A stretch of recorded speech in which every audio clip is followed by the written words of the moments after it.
everyone, welcome to my channel. I'm Rebecca, this is Rebecca Reacts. If you're new here, I'm a reaction channel. If that sounds like your sort of thing, definitely hit the subscribe button as I make videos. Well, I'm trying to make videos every single day.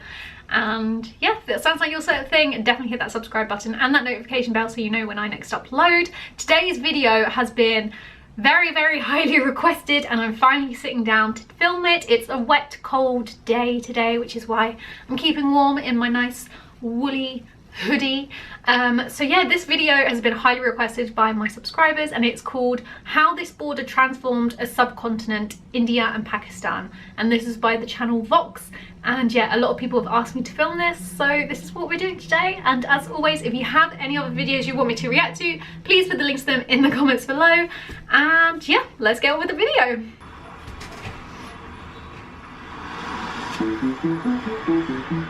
Oh, this is the Golden Temple. People come here from all over the world to bathe in its waters, to look at the holy book that is inside of this middle Golden Temple, and to just experience the holiness of this place. This place is the epicenter of Sikhism. It sits right here in northern India, in a city called Amritsar. Close by, there's another important Sikh site called Kartarpur. It was established by the founder of Sikhism 500 years ago. It's the place where he spent the last years of his life, and it is the second holiest place in Sikhism. oh wow. For centuries, Sikhs have been able to make pilgrimage between these two sites, to move freely throughout their heartland. But in 1947, a British lawyer drew a border here, turning what had been British India into two new countries, India and Pakistan. I can only call it the most sort of bizarre lines which were ever drawn across a map. It went right here, with the Golden Temple on one side and Kartarpur on the other. Thanks to this border, Sikhs in India are now cut off from their holy site. So many come here, to a platform that the Border Patrol set up.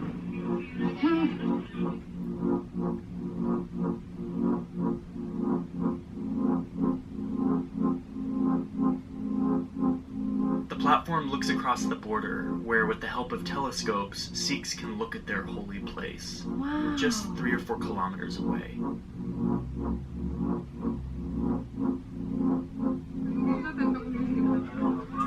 In addition to cutting off communities from their sacred sites, this border separated families, cut across rivers, forests, farms, railroad tracks.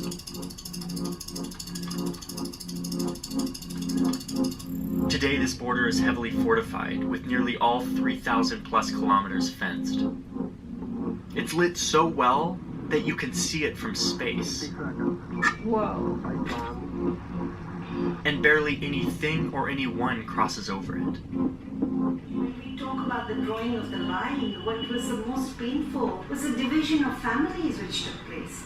And that is a very big reality. This is the story of a violent separation, one of the most traumatic events of the 20th century. It's the story of how a hastily drawn line on a map separated one people into two. This is a horror story. What we saw was a town soaked with the stench of death. In the train of murder and arson come the refugees. Their suffering is the new tragedy of India. Many will never reach their new land. These are the things that are setting the hearts burning on either side of the line. The sun is setting and I'm walking along one of the oldest roads in Asia, one that used to connect this region. But today, a border runs through it, and instead of connection and trade, what you see here is this. Wow.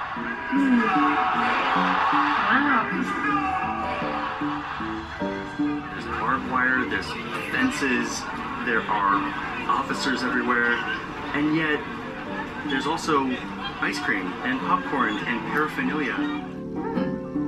This feels like a sporting event. You can buy keychains of machine guns. Oh my gosh.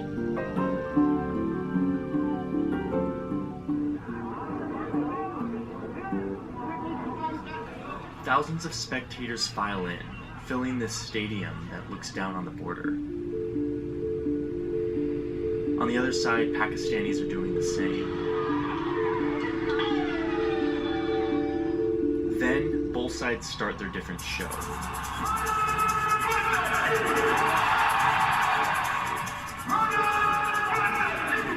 2 hours of chanting and dancing.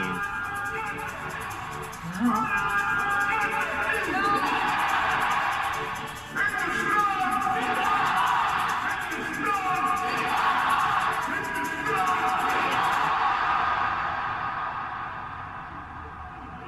Then the finale, a face-off between the two sides.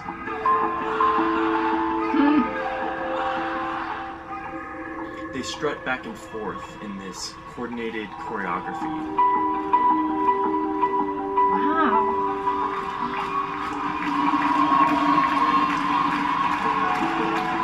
And it all ends with the lowering of each flag and the closing of this gate.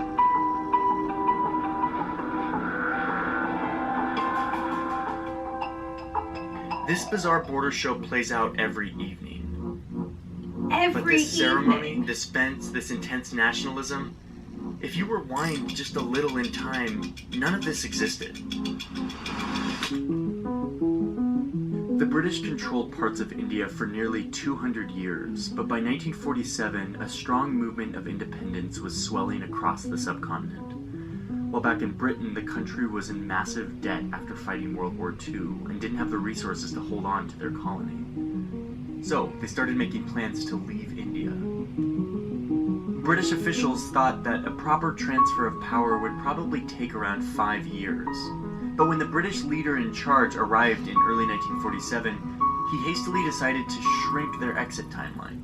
And so what needed 5 years would now need to be done in just 4 months. 4 months? When British they predicted India 5 was to be years. split into 2 independent nations, a mostly Muslim Pakistan and a Hindu majority but officially secular India. To do the actual drawing of the border, the British brought in a lawyer from London. He arrived the month before the British were supposed to leave India. He hadn't been to British India before and didn't know much about the region. He had no idea about India, no idea about Indian geography, no idea about Indian politics. And yet he was the one drawing the lines on the map that would affect millions of lives.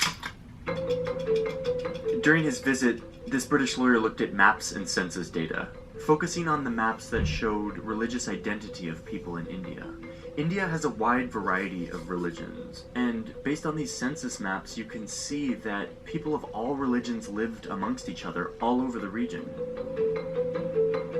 So to draw the line, the British lawyer looked at individual districts, putting any district that had a Muslim majority population into the new country of Pakistan, while Hindu and Sikh majority districts would be kept within India. Based on this method, the lawyer began to see what a border might look like. He only had 5 weeks to do this. He later wrote that it would have taken years to settle on a proper boundary. And that's because this method of drawing the line conceals that within these districts, there were sizable communities of all religions that had been living side by side for centuries, all throughout India. August 15th, 1947, Independence Day for India and Pakistan, but Gandhi is not present. Why the celebration? The British lawyer left that day. He would never return to India again.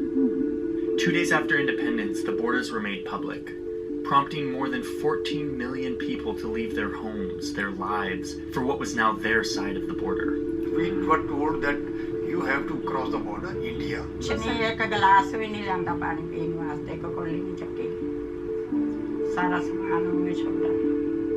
Hindus and Sikhs from Pakistan moved into India, and many Muslims in India moved into the new Pakistan.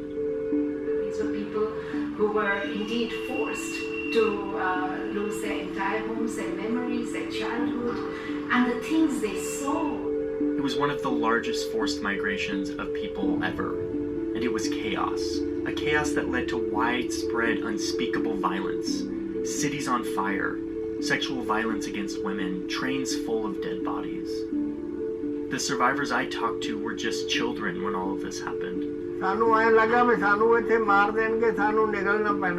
ਲੈਣਾ ਹੀ ਲੱਗੀਆਂ ਹੁੰਦੀਆਂ ਸੀ ਖੂਨੋ ਖੂਨ ਹੋਇਆ ਹੁੰਦਾ ਸੀ The division of the subcontinent became known as the partition of India, a phrase synonymous with trauma, fueled by the reckless mismanagement of an imperial power.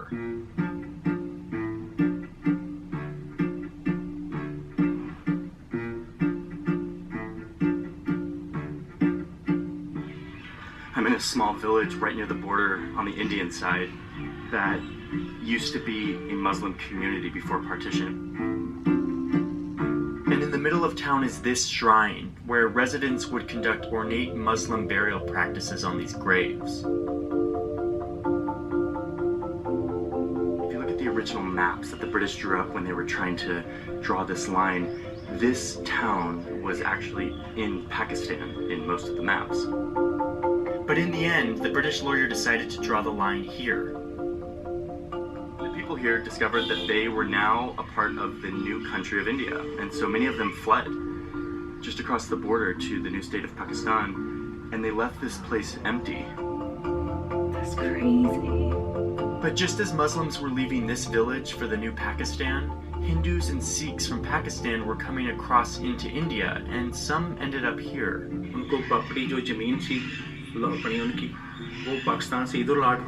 The Hindus and Sikhs that now live in this community have taken it upon themselves to continue the Muslim traditions that this community was based off of. They continue to maintain these graves and these symbols, even though they don't necessarily pertain to their own religion.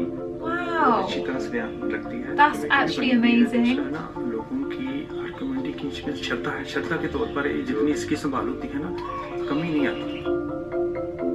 This is a sign of respect, of common identity in spite of the border. But this is just one side of the story. The subcontinent echoes and shudders to the sounds of a full-scale, undeclared war. Within just a few months of drawing this border, India and Pakistan were fighting an all-out war. One that centered on this region in the north, which both sides claimed as their own. The new countries would fight several more wars over the years. A border fence would eventually fortify the majority of this boundary, and both countries would acquire nuclear weapons, turning up the tensions and deepening the division. But if you take away the geopolitical bluster, the nukes, the barrier, the trauma of partition, you can still see how much these two countries have in common. I'm at a school in Delhi. Students are Skyping with a school in Pakistan. अच्छा हिंदुस्तान जो है वो partition से पहले ना हम और Indian साथ मिलकर रहते थे.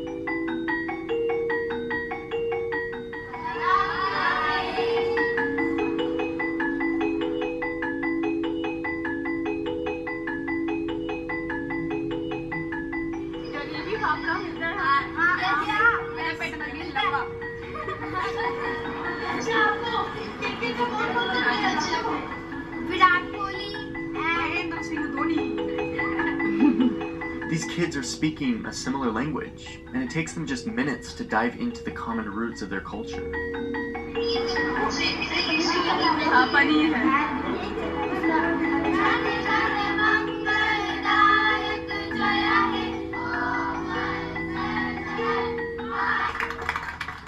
This shared identity that these kids are feeling isn't uncommon in India or Pakistan. Same language, same taste, same food. Whereas Hindus and Muslims and Sikhs used to live together, attend each other's social functions, marriages, everything. Why this divide now? If you stand in the walled city in Amritsar and you stand in the walled city in Lahore, believe me, the smells, which is a kind of giveaway, are the same.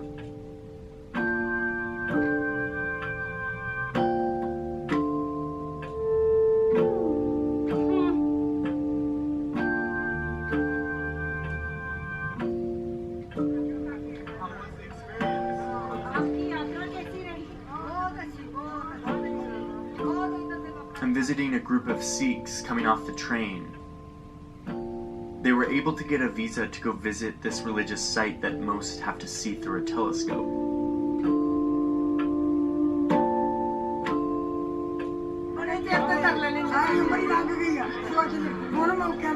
खुदा जाने कि कैसी साडा चाह जिहड़ा मनोबल पूरा होया ते सानू बहुत प्यार भी मिलिया उस कंट्री दा उत्थे ही अपना कल्चर वेखिया जिहड़ा साडा सिख राज रहा। So with all these cultural similarities, all these happy faces, shared interests, how do you explain this?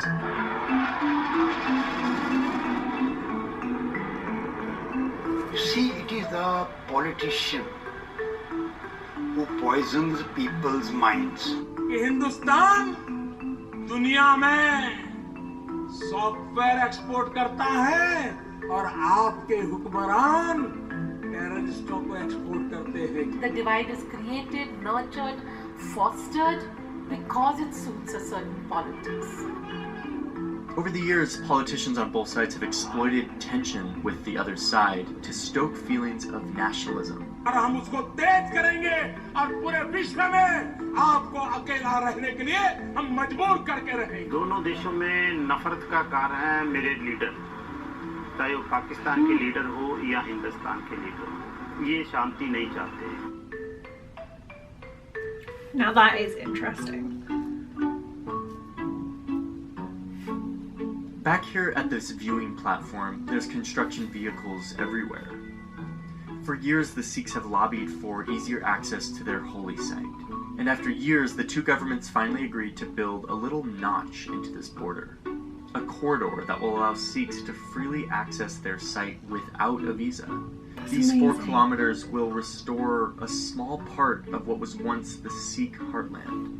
But for millions of Indians and Pakistanis who continue to live with the repercussions of the traumatic events of 1947, this fortified and volatile border remains unchanged.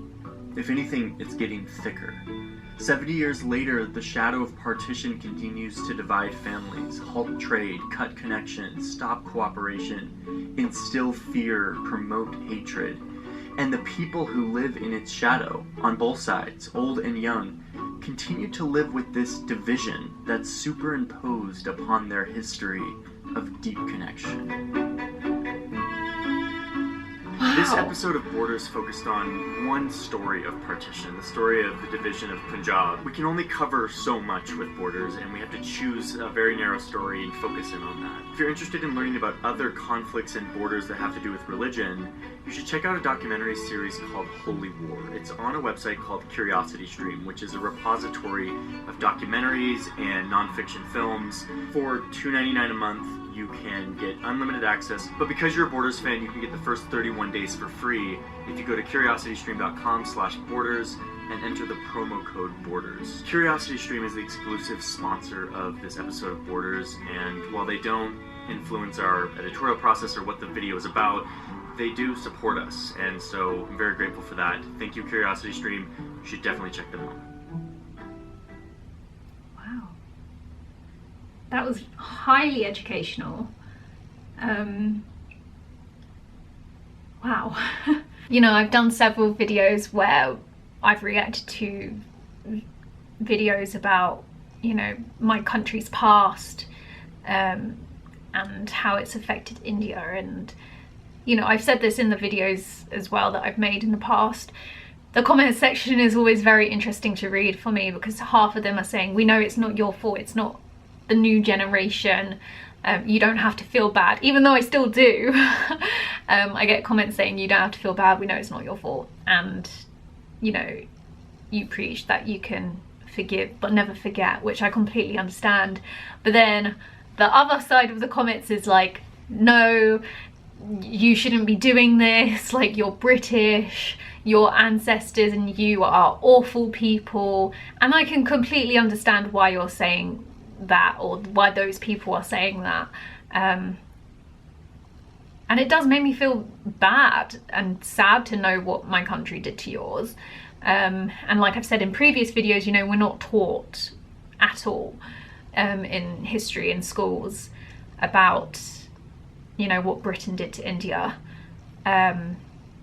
We're just basically taught that at some point, you know, Britain ruled a lot of the world, but you know, we're not taught about the intricacies of what that meant. And I mean, before I started making these videos, I don't think I even knew that Britain divided up Pakistan and India.